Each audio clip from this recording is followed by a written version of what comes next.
मिल मालिकों से बात करेंगे और उनको विवश करेंगे कि वो बकाया किसान को वापस करें, किसान को वापस दें।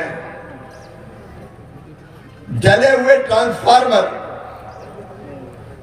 24 घंटे की कही, लेकिन 24 की जगह 36-32 हो जाए तो महाराज होती तो अरे जल्दी बदलवाएंगे, इस पे भी करें। नहर की मरम्मत, पूरे नहरों में जहां मरम्मत की जरूरत है मरम्मत करके टेल एंड तक पानी पहुंचे, इसमें कोई कसर नहीं छोड़ेंगे। और आप में से कई जानते हैं, एक जमाना था जब हिंदू मुरैना जैसे इलाके ने कभी पानी नहीं देखा था चंबल की नहरों का, उनको पक्की करके टेल एंड तक पानी पहुंचाने का काम किया था, तो भारतीय जनता पार्टी की सरकार ने किया था। और एक बात और मैं कहना चाहता हूं, और वो भी ध्यान रखना चाहिए कि 2003-4 तक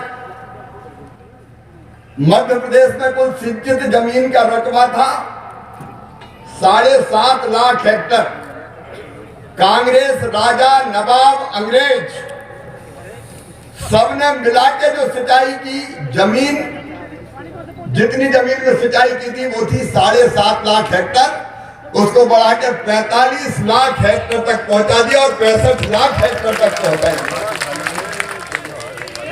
कभी ऐसी सरकारें भी होती थी जो कहती थी कि नर्मदा का पानी छिपरा में नहीं जाएगा, काली सिंध में नहीं जाएगा, पार्वती में नहीं जाएगा, लेकिन आपने देखा छिपरा, काली सिंध, पार्वती और ऊपर अगर कहीं था तो हमने कहा नहर से नहीं जाएगी नर्मदा मैया, तो पाइपों में भरा भरा के चले चलो, मोटर से पानी खींचेंगे और किसान के सूखे खेतों की प्यास बुझाएंगे। तो सिंचाई में कसर नहीं छोड़ी, आगे भी नहीं छोड़ने वाले। और आगे फिर नहरों की व्यवस्था के बारे में आपने बात कही, उनको भी परफेक्ट किया जाएगा। कहीं मरम्मत की जबरदस्ती नहीं ली जाएगी, किसान की सहमति से ही ली जाएगी, बिना सहमति के नहीं ली जाएगी।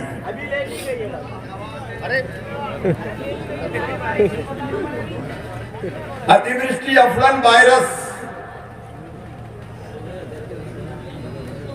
आपने नहरों की व्यवस्था के बारे में आपने बात कही, उनको भी परफेक्ट किया जाएगा। कहीं मरम्मत की जबरदस्ती नहीं ली जाएगी, किसान की सहमति से ही ली जाएगी, बिना सहमति के नहीं ली जाएगी।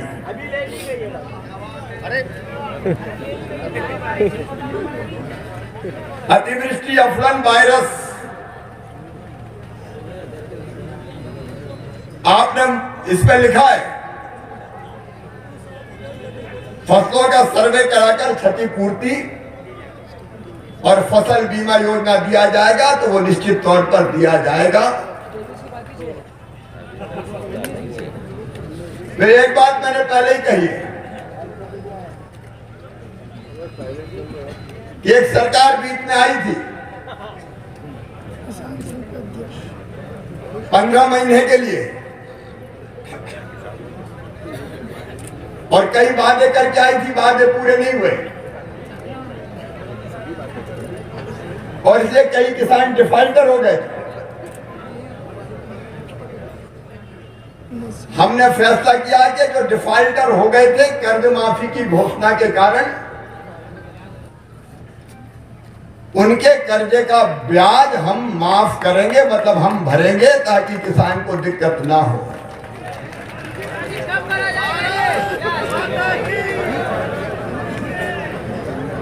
फिर आपने कृषि पंप अनुदान योजना फिर से चालू करने की मांग की है। अगले बजट में इसका प्रावधान कर दिया जाएगा। एक बात है, जिलों में होने वाली फसलों को जिलों में अधिसूचित किया जाए, कर दिया जाएगा। मुख्यमंत्री खेत सड़क योजना फिर से चालू कर दी जाएगी और बलराम तालाब के बारे में थोड़ा विचार करके फैसला लेंगे, आपके साथ चर्चा करेंगे। प्राइवेट टीपी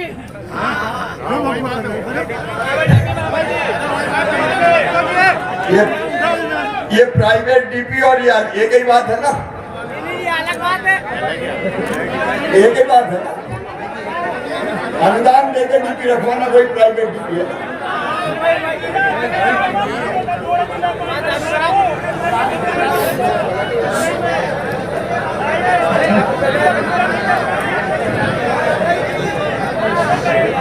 बोलिए भारत माता की। कमल सिंह, आदरणीय चंद्रकांत जी, सभी प्रदेश के आदरणीय पदाधिकारीगण और किसान बहनों और भाइयों, दोनों हाथ जोड़ के आप सबको प्रणाम करता हूं, आप सबको नमस्कार करता हूं।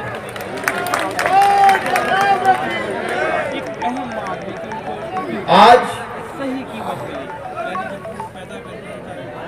आपके बीच आया हूं क्योंकि किसान आए और मामा उनके बीच ना आए, ये हो ही नहीं सकता।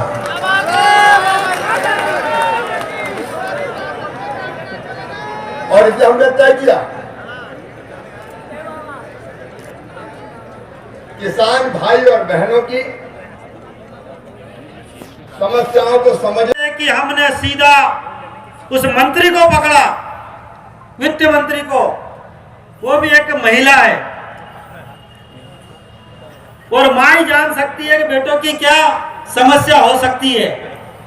प्रथम बार केंद्र ने को बुलाया गया और सारी बातों पर विचार किया गया और प्रथम बार ऐसा हुआ कि जब गेहूं की कटाई चल रही थी, गेहूं की फसल किसानों के घर में आ रही थी, उस समय भी भारत में आयात चल रहा था। ये बहुत बड़ी बात है। आपका गेहूं विदेश जा रहा था नहीं, आयात मतलब आ भी रहा था और जा भी रहा था, मगर पहली बार विदेश से नहीं आते हुए देश से गेहूं जा रहा था।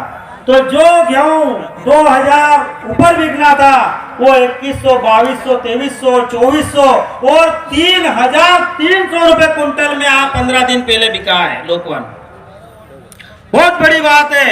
और ये बड़ी बात नहीं, ये किसानों को न तो खाद बीज और कुछ भी सुविधा नहीं मिल रही। किसान अपनी मांग के लिए भारतीय किसान संघ के साथ में ज्ञापन जगह जगह दे चुका है। 2019 में किसानों ने दिया था, जब से लेकर आज तक फिर दे ही रहा है। उन्होंने तहसीलदार, एसडीएम, कलेक्टर सभी के पास, अभी भी 2 महीने पहले एक जांच दल गठित की गई, लेकिन उन्होंने आज तक जांच नहीं की।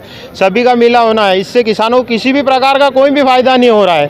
किसान बहुत ज़्यादा परेशान है, इसलिए अपनी समस्या, अगर किसानों की समस्या हल नहीं हुई है तो वो उग्र आंदोलन करेगा। कल से उसकी जवाबदारी प्रशासन शासन की रहेगी, क्योंकि वो दर दर सभी जगह भटक रहा है। बताओ। मेरा नाम राजेंद्र पटेल, मैं गांव पलाशिया से रहता हूं और 4 साल से मतलब हमें सोसाइटी और शासन की प्रशासन की कोई पास, अभी भी 2 महीने पहले एक जांच दल गठित की गई, लेकिन उन्होंने आज तक जांच नहीं की। सभी का मिला होना है, इससे किसानों को किसी भी प्रकार का कोई भी फायदा नहीं हो रहा है। किसान बहुत ज़्यादा परेशान है, इसलिए अपनी समस्या, अगर किसानों की समस्या हल नहीं हुई है तो वो उग्र आंदोलन करेगा। कल से उसकी जवाबदारी प्रशासन शासन की रहेगी, क्योंकि वो दर दर सभी जगह भटक रहा है। बताओ। मेरा नाम राजेंद्र पटेल, मैं गांव पलाशिया से रहता हूं और 4 साल से मतलब हमें सोसाइटी और शासन की प्रशासन की कोई सुविधा नहीं मिल रही है। मतलब न खाद न बीमे का लाभ, जो भी सुविधा सरकारी सोसाइटी में आती है उसका कोई लाभ नहीं मिल रहा। 5 गांव पूरे डिफॉल्ट हो गए, न खाद मिल रहा है। मैं 5 दिन से 4 बोरी की व्यवस्था हुई में से 4 दिन में, 5 दिन में 4 बोरियां मिलती है हमको। तो कोई बुलाता है लक्ष्मी, मतलब हमारा इंदौर जिला है तो वो लक्ष्मीबाई नगर मंडी बुलाते हैं, वहाँ 4 बोरी देते हैं। 1500 रुपये भाड़ा लगता है हमको 4 बोरी लाने का।